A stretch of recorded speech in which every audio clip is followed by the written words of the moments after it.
Exagente peruano ante la Corte IDH confía en la capacidad de la justicia interna para resolver si el indulto a Fujimori fue irregular. Junto con su colega Jorge Villegas, Simons fue elegido para defender la posición del gobierno ante la Corte. Foto, Juan Ponce, El Comercio, Josefina Miró Quesada 23 de junio de 2018, 3:10 de la tarde. Nunca había litigado ante la Corte IDH y admite que no fue fácil. Adrián Simons, exagente peruano elegido por el Estado para defender el indulto humanitario a Alberto Fujimori, toma la resolución del tribunal, notificada la semana pasada, como un caso ganado. Hay quienes saludan los argumentos de la Corte pero no su decisión, y viceversa. ¿Cómo lo interpreta usted? La mejor manera de entenderlo es preguntarse qué fue lo que pidieron las partes y cómo resolvió.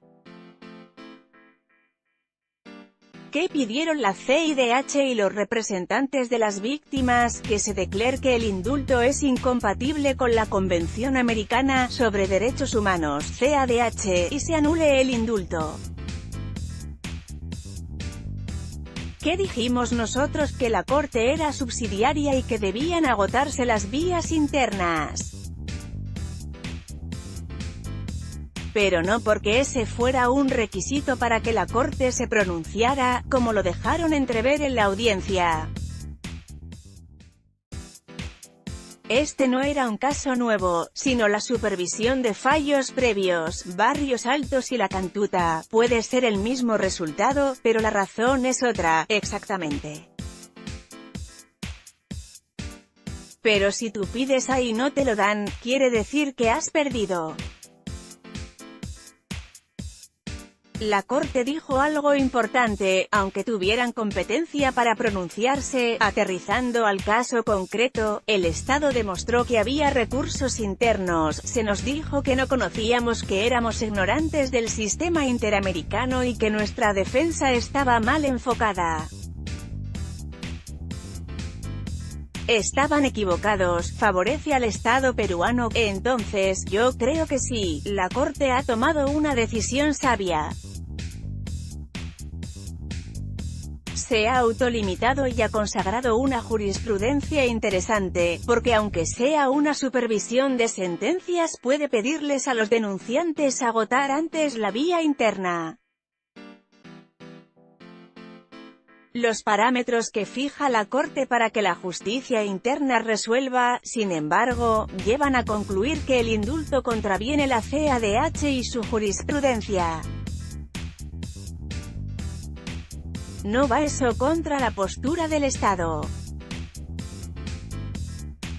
Nosotros no fuimos a defender el indulto, sino un principio. La Corte no puede ser un atajo. Es cierto que los estándares que fija son altos. Dice que deberá evaluarse la salud del condenado, su voluntad de aclarar la verdad, la pena cumplida, el reconocimiento de los delitos, el pago de la reparación civil, y eso deberá ponderarse con el derecho de acceso a la justicia de las víctimas.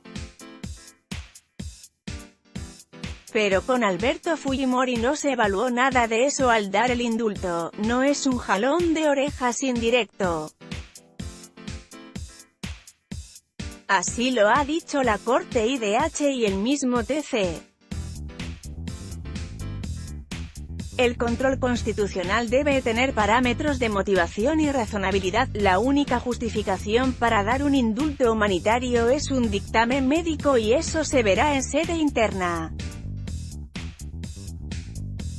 La Corte cuestiona varios aspectos del indulto, como el acta de la Junta Médica Penitenciaria. ¿Por qué la cárcel de Fujimori ponía en riesgo su vida?